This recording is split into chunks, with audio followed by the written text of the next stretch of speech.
वो भी हम चाहेंगे क्या आने वाले समय में हमारे युवाओं के लिए, हमारे लोगों के लिए बहुत ही सकारात्मक रूप से वो कार्य करेगी।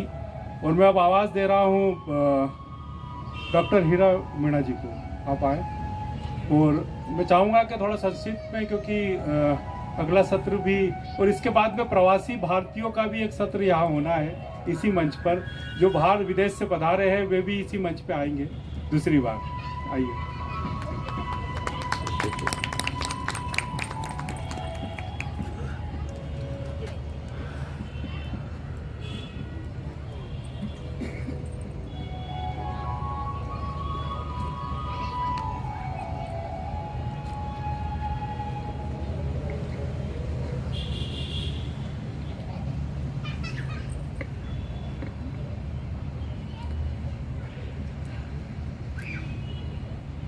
विश्व रंगमंच के ये वैश्विक साहित्य संगम में आदिवासी साहित्य या जनजाति साहित्य के इस सत्र में आप सभी का बहुत बहुत स्वागत और अभिनंदन।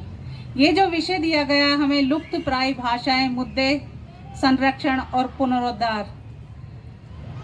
सोचिए ये विषय क्यों आया, लुप्त प्राय भाषाएं। ये बहुत सोचने वाली बात है कि हम क्यों बोल रहे हैं लुप्त प्राय भाषाएं। बहुत गंभीर और बहुत सोचने के लिए विवश करने वाला ये शब्द है, लुप्त प्राय भाषाएं। एक नहीं, हजारों की संख्या में। क्यों और कैसे, क्या कारण है उसके, और आज इस वैश्विक मंच पे इस मुद्दे को इस तरीके से पैनल के द्वारा क्यों उठाया जा रहा है। सोचिए, संयुक्त राष्ट्र संघ ने बताया है कि इस सदी के अंत में पूरे संसार की 95% भाषाएं खत्म होने जा रही है, या खतरे में जा रही है, या वो मरने जा रही है, या वो बिल्कुल लुप्त होने जा रही है। कितनी? 95% भाषाएं पूरे संसार में। तो सोचिए भाषाओं का क्या हाल है, क्यों है, किसके कारण है। वही है मुद्दे। इसके बहुत बड़े बड़े कारण हैं जो मेरे से पहले पूर्व वक्ताओं ने बोले हैं, और आप लोग अच्छे से जानते हैं कि आदिवासियों के साथ क्या कुछ हो रहा है। ये भाषाएं ज़्यादातर आदिवासियों की भाषाएं, संसार के सभी आदिवासियों की जो भाषाएं हैं वो इसी तरीके से, आदिवासियों ने तो अपनी भाषा, साहित्य, संस्कृति, इतिहास और पुरखों की परंपराओं को तो कई पीढ़ियों से, हजारों पीढ़ियों से अपने मौखिक कंठ में वो पीढ़ी दर पीढ़ी लेके आए हैं, बिल्कुल जीवंत रूप में, वास्तविक रूप में, और सजीवता के साथ, सामूहिकता के साथ, सहभागिता के साथ, पूरे समुदाय की उपस्थिति के साथ। चाहे वो जंगल, पहाड़, दर्रे, वीरान घाटियों में, पहाड़ों में या बर्फ में, कहीं पर भी किसी भी स्थान पर रहें, हर आदिवासी समाज की एक भाषा और बोलियां हैं। उनकी अपनी अपनी पहचान, अपनी अपनी संस्कृतियां हैं, और वो उनकी अपनी मातृभाषाओं और बोलियों में है। और ये संविधान में पहली खूबी दर्ज है कि आदिवासी वही समाज है जिनकी अपनी मातृभाषाएं हैं। उन मातृभाषाओं में ही उनकी संस्कृति है, उनका मतलब खान पान, पहनावा, उनके रीति रिवाज, उनकी मूल जो अस्तित्व है वो भाषाओं से निर्मित हुआ है। तो आज ये संकट कैसे उपस्थित हुआ है? ये संकट उपस्थित हुआ है तथाकथित विकासवाद से, भौगोलिकरण से, वैश्वीकरण से, शिक्षा से, तथाकथित सत्ता के जो प्रभाव है उनसे, धार्मिक वर्चस्व से, आपके विस्थापन से, आपको खदेड़ने से, आपका मतलब शारीरिक, मानसिक रूप से, बौद्धिक, जो आपको शैक्षणिक संस्थानों में या स्कूल में या कॉलेज में आपका जो माध्यम है, उस माध्यम से आपकी मातृभाषाओं को आपसे अलग किया जा रहा है। क्या आप अपनी मातृभाषाओं में पढ़ पाए हैं? क्या आपकी मातृभाषा वो है जो आज आप अपना रखे हैं? आपके रोजगार की भाषा वो भाषा नहीं है जो आपकी मातृभाषा थी। इसीलिए संयुक्त राष्ट्र संघ ने कहा कि इस सदी के अंत में 95% भाषाएं खत्म होने जा रही है, संकटग्रस्त है, या वो मरने जा रही है, या लुप्त प्राय होने जा रही है। और संयुक्त राष्ट्र संघ ने यह भी कहा है कि हर 2 सप्ताह में एक भाषा मरती है। सोचिए, भाषा कोई प्राणी है जो मरेगा? भाषा एक संस्कृति है, भाषा एक सभ्यता है, भाषा एक समाज है, भाषा एक इतिहास है और भाषा एक संसार का बहुत विस्तृत ज्ञान है जो उस समाज के साथ खत्म हो जाता है, जो समाज उस भाषा का उपयोग करना बंद कर देता है। जैसे अश्विनी कुमार सर ने बताया कि वो भाषा को बोलने वाली अंडमान निकोबार की एक अकेली महिला थी। 2010 में बीबीसी की न्यूज़ आप डालेंगे तो उसमें आ जाएगा कि वो एक अकेली महिला थी जो वो भाषा का इस्तेमाल करती थी, तो वो मर गई तो उनके साथ वो भाषा भी मर गई। भाषाएं मरने के कई कारण होते हैं। हम उसका उपयोग करना छोड़ देते हैं, वो व्यवहार में नहीं आती है, बड़े बुजुर्ग तक सीमित रह जाती है, नई पीढ़ी उसको अपना नहीं पाती और नई पौध को हम दे नहीं पाते, तो वो भाषा का क्या होगा? फिर जो पुरानी पीढ़ी है उसके साथ ही उसका अंत हो जाएगा। मेरे युवा साथी राजेश रठावा जी ने कहा कि शिक्षा का माध्यम होनी चाहिए, बच्चों को पढ़ाना चाहिए, लेकिन मैं कहना चाहूंगी कि जो युवा यहाँ बैठे क्या उनको अपनी अपनी मातृभाषाएं आती है? देखिए कुल मिला के 4 हाथ ऊपर खड़े हुए हैं, तो सोचिए कितने लोग बैठे हैं, कितने लोगों के मात्र, तो कौन बचाएगा, कौन पढ़ाएगा उस नई पीढ़ी को? तो पहले युवाओं को सीखना होगा, पहले उन मतलब सबको सीखना होगा जिनको वो नहीं आती है। हम सीखेंगे तभी तो सिखा पाएंगे नई पीढ़ियों को। हम सिर्फ वादे करेंगे या सिर्फ यहाँ भाषण देके जाएंगे तो उससे कोई बचाव नहीं होगा। हमें बड़े बुजुर्गों से भी उनके जो परंपरागत ज्ञान है, उनके लोकोक्ति, मुहावरे, पहेलियाँ, गीत, उनकी जो भी भाषा शैली है, जो भी उनके प्रतीक चिन्ह है, गोदड़ा है, मांडना है, उनके पहनावा है, उनका खान पान है, उनका गहना है, उनके तौर तरीके, हर किसी की एक बहुत विस्तृत कहानी है और बहुत जीवंत है, सजीव और पूरी मानवता के लिए बेहद महत्वपूर्ण है। उन सब का संयोजन पूरे राष्ट्र को या पूरे अंतर्राष्ट्रीय स्तर पर करना होगा, क्योंकि ये वैश्विक मंच है और हम आदिवासी है, वैश्विक है, पूरे संसार में रहते हैं। संसार में मैं बताना चाहूंगी, जब भाषा पे सवाल हो रहा है, भाषा के मुद्दों पे हो रहा है, कि संसार में पूरे 12 भाषा परिवार हैं। इन 12 भाषा परिवारों में लगभग 7000 भाषाएं जिंदा है। अभी 7000 भाषाएं जिंदा है। भारत में 5 भाषा परिवार है। इन 5 भाषा परिवारों में बहुत सारी भाषाएं हैं जो अभी जिंदा है, जिनका सर्वेक्षण हुआ है, जो एक आलेख के रूप में वंदना दी का मैंने आलेख पढ़ा था, उसमें दे रखा कि 19,569 भाषाएं आज भी फिलहाल है भारत में मौजूद। 19,569 भाषाएं आज भी मौजूद है भारत में, लेकिन उन भाषाओं को अलग अलग डिवाइडेशन में बांट रखा है। आप लोगों को पता है संविधान में सिर्फ 22 भाषाओं को दर्ज किया गया है अनुसूची 8 में, और जो 99 भाषा है वो नॉन शेड्यूल में डाल रखी है, किसी को मतलब माइनॉरिटी में डाल रखा है, किसी को डेंजर में डाल रखा है, किसी को मतलब और भी बहुत लुप्त प्राय में डाल रखा है, और कई भाषा तो है जो कहीं पर भी दर्ज नहीं है, जबकि भाषाएं जिंदा है। उसका सबसे बड़ा उदाहरण मैं खुद हूँ। पूरे भारत में आदिवासी समाज में सबसे ज़्यादा आबादी भारत में है आदिवासी समाज की, और भारत के आदिवासी समाज का जो मीणा समाज है, आदिवासी मीणा समाज, वो सबसे शिक्षित समाज है। आबादी में 1 करोड़ से भी अधिक है उसकी आबादी, लेकिन उनकी भाषा को मृत भाषा दर्ज किया गया है। ये बहुत बड़ी साजिश है। हमारी भाषाओं को मृत दर्ज करके हमारी संस्कृति को, हमारी पहचान को और हमारे अस्तित्व को खत्म करने का एक तरीका है।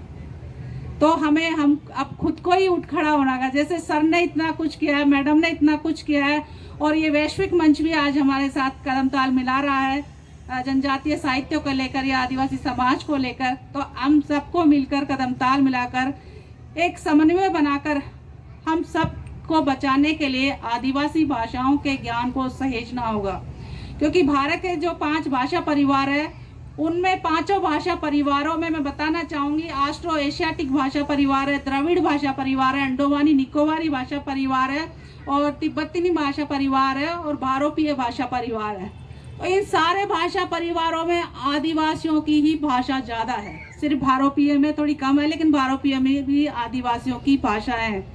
लेकिन ये वास्तविक जानकारी आपको कहीं पर भी नहीं मिलेगी। आपको कहेंगे कि आदिवासियों के पास कोई भाषा नहीं है, जबकि मूल पहचान पहले आदिवासियों की मूल भाषा से ही होती है, और हम आदिवासियों की सबसे बड़ी पहचान उस संस्कृति या उस भाषा से ही सिद्ध होती है। मेरी भाषा का जिक्र वो जैसे भाषा सर्वेक्षण कई जगह हुए हैं, या डॉक्टर जो गणेश नारायण देवी प्रसाद है, उन्होंने भी भाषा सर्वेक्षण किया तो उसमें माडी का, जगरोटी का, राठी का, पचवारी का, ढूंढाड़ी का, मतलब मीणी भाषा की जितनी भी बोलियां थी, बीणा बाहुल्य जो क्षेत्र था उन क्षेत्र की भाषाओं का जिक्र तो किया है, लेकिन उनको कहीं मेंशन नहीं किया कि ये मीणा समाज की बोलियां हैं। तो यही तो साजिश है। आपका उद्देश्य कुछ और होता है और शो कुछ और करते हैं। जब भाषाएं हैं, समाज का बाहुल्य है वहाँ पर, तो उस भाषा को दर्ज करने में कहाँ दिक्कत आती है। हमें उस चीज़ को स्वीकार करना होगा और अब हमें खुद को ही उन चीज़ों को स्थापित करना होगा, क्योंकि वादे तो बहुत कुछ होते हैं, राजनीतिक रूप में, आर्थिक रूप में, शैक्षणिक रूप में, लेकिन हम जब वास्तविक चीज़ों का सामना करते हैं तो सच्चाई कुछ और ही होती है। और उसका उदाहरण हम अपने व्यक्तिगत और सामाजिक जीवन में बहुत अच्छे से देख पा रहे हैं। तो समय की कमी है, आगे और भी एक सत्र चलना है, अभी वक्ता और है। तो मैं जो आदिवासी समाज के बहुत बड़े महान अगुवा रहे हैं और वो नोबेल पुरस्कार प्राप्त करता भी हैं, तो उनकी एक कोटेशन है वो मैं सुनाना चाहूँगी। उनका नाम है रिगोबेर्ता मेंचो तुम, नोबेल पुरस्कार विजेता है। ये आदिवासी लेखक और एक्टिविस्ट है और ये ग्वाटेमाला के हैं।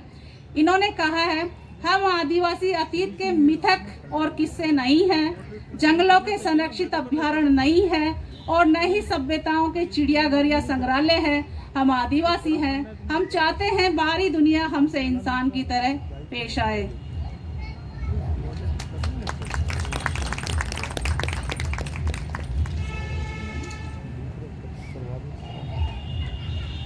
चलिए, इतना ही कहकर मैं आप सभी से बहुत आभार और अभिनंदन प्रकट करना चाहती हूँ, क्योंकि समय बहुत कम है और आप समझ रहे हैं मर्यादाएं क्या क्या है और सर को बोलना है विशेष होते हुए। तो आप सभी को जय जोहार। बहुत धन्यवाद। आदरणीय सर उपाध्याय सर आ रहे हैं। जी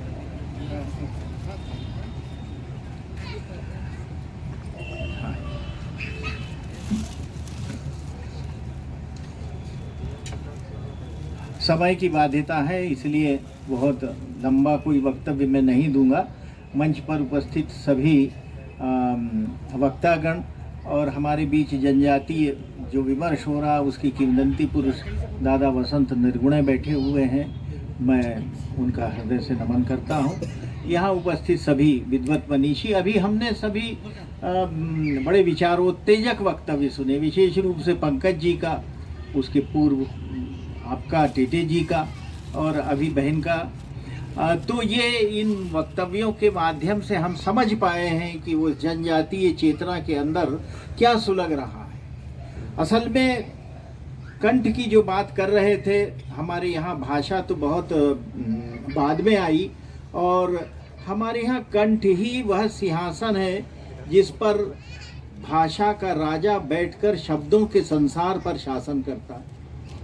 यदि शब्द जो है, जब तक उसकी प्रजाति के शब्द हैं उसकी सत्ता है, और जैसे ही वो प्रजाति के शब्द विरल हुए, विलुप्त हुए या नष्ट हो गए, चले गए, तो फिर वह भाषा का, उस भाषा का सिंहासन डोलने लगता है।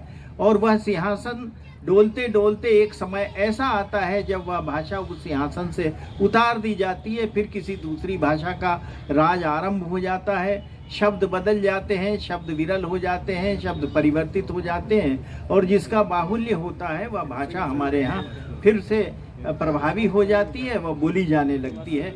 जनजातीय भाषाओं के संदर्भ में अभी हमने बहुत विचारोत्तेजक वक्तव्य सुने, और ये बहुत महत्वपूर्ण बात पंकज जी ने रेखांकित की कि भाई हमारे यहाँ की जो अभिजातीय रूप से या शहरी भाषाएं हैं या बोलियां हैं वो तो विलुप्त होती हैं, लेकिन क्यों नहीं होती भीली विलुप्त? 5000 वर्षों की परंपरा से यह चली आ रही है, तो इसकी वैज्ञानिकता कम से कम हम जाने। हमारे यहाँ 2 शब्द हैं, एक है विलुप्त होना, एक होता है विलीन होना। विलीन तो पंचभूत में देह हो जाती है, विलीन हो गई, देह चली गई, उसके बाद हमें मालूम नहीं। लेकिन विलुप्त होने के लिए जो इंडेंजर्ड शब्द है ये मुझको उपयुक्त नहीं लगता है। विलुप्त होने का मतलब यह है डिसअपियर होना, अदृश्य हो जाना, जिसमें उसके पुनः प्रकट होने की संभावना विद्यमान रहती है, और उसी आशा के सहारे तो हम जीवित हैं। इसलिए हमें मानना चाहिए कि ये भाषा जो है, जो वो विलीन नहीं हुई हैं। हमें इतना ज़्यादा निराश होने की आवश्यकता भी नहीं है।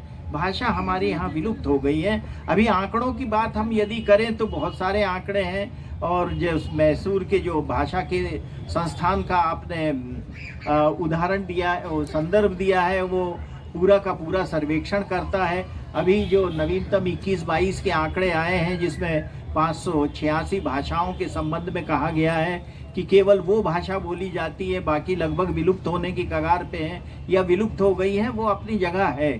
और फिर उसके बाद हमारे यहाँ लिंग्विस्टिक सेंटर जो है JNU का, वहाँ भाषा संबंधी काम होता है। भारत शासन का गृह मंत्रालय जो है वह यह कार्य करता है।